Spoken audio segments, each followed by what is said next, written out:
अस्सलाम वालेकुम दोस्तों। ईरान और इसराइल के दरमियान बढ़ती हुई कशीदगी ने दुनिया को एक नए बहरान में धकेल दिया है। जब एक मुल्क अपने दफा की तैयारी करे तो क्या वो ख़तरा बन जाता है? अगर कोई दूसरा मुल्क किसी मुल्क पर हमला करे, क्या उसे तहफ़्फ़ुज़ का नाम दिया जाएगा?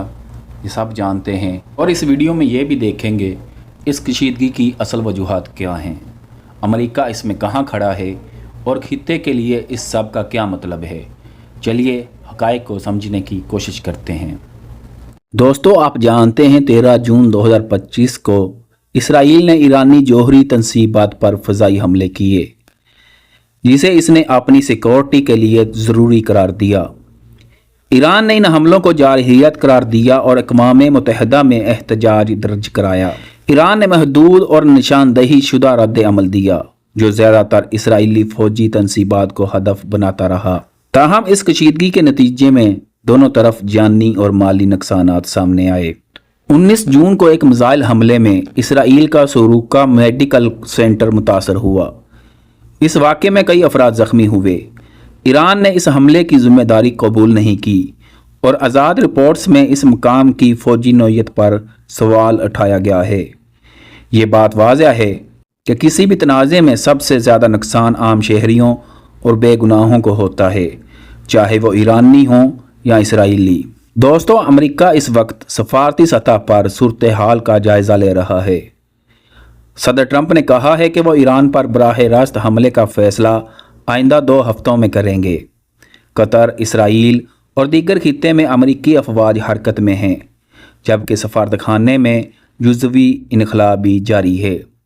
इस सूरत हाल में सवाल ये है, क्या अमेरिका एक और नया महाज खोलने जा रहा है? और अगर ऐसा हुआ तो पूरे खित्ते पर इसके क्या असरात होंगे? दोस्तों, यूरोपीय यूनियन, चीन और रूस जिनेवा में मुज़ाकरात की कोशिश कर रहे हैं। ईरान ने कहा है कि वह हमलों के साए में मुज़ाकरात को मौसर नहीं समझता। इसराइल अपनी सलामती की ज़मानत चाहता है और ईरान अपनी खुद मुख्तारी की। इन हालात में किसी भी फरीक के लिए पसपाई आसान नहीं, मगर अगर सफारतकारी कामयाब हो जाए तो पूरे खित्ते को बड़े सानहे से बचाया जा सकता है। दोस्तों, बैनुल अक़वामी कानून कहता है कि किसी मुल्क पर हमला सिर्फ अक़वाम मुत्तहिदा की इजाज़त से हो सकता है या खुद दफा की वाज़ह हालत में। इसराइल के हमलों को पेशगी दफा कहा जा रहा है, लेकिन कानूनी माहिरीन इस पर तकसीम हैं।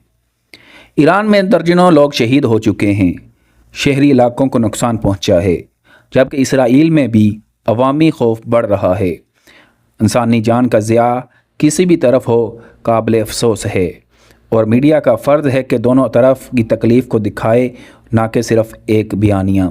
दोस्तों, जब 2 ममालिक आमने सामने हों तो सबसे पहली कुर्बानी सच की होती है। ईरान का मौक़िफ़ है कि वो सिर्फ अपना दफा कर रहा है, जबकि इसराइल इसे ख़तरा समझता है। अमेरिका एक बार फिर एक मुश्किल दुराहे पर खड़ा है। दोस्तों, ईरान एक कौम जो पिछली कई दहाइयों से पाबंदियों, साजिशों और हमलों का सामना कर रही है, आज फिर वो अपने दफा पर मजबूर है। ये लड़ाई सिर्फ मिसाइलों या बमों की नहीं, ये खुद मुख्तारी, इज़्ज़त और नज़रिए की जंग है। लेकिन दोस्तों, हर जंग का इंजाम सिर्फ नुकसान होता है। माँ चाहे तेहरान की हो या तिल अबीब की, अपने बेटे की लाश देखकर एक जैसा रोई है। अब वक्त है कि हम सिर्फ सरकारी बयानिए ना सुने, बल्कि मज़लूम की आवाज़ भी सुने और सिर्फ ताकत की नहीं, हक़ की बात करें। अगर जंग को रोका ना गया तो ये सिर्फ ईरान या इसराइल की जंग नहीं रहेगी, ये पूरी इंसानियत का नुकसान बन जाएगी। दोस्तों, अब आप बताइए, आपके ख्याल में जंग का हल क्या है? क्या ईरान को अपना दफा नहीं करना चाहिए? और क्या दुनिया खामोशी इख्तियार करके जुल्म में शरीक नहीं हो रही? ये वीडियो इन लोगों के लिए है जो सवाल उठाते हैं, जो सोचते हैं और जो अमन के साथ खड़े होते हैं। वीडियो को लाइक करें, सब्सक्राइब करें और सच का साथ दें। मिलते हैं अगली वीडियो में। अल्लाह हाफिज़।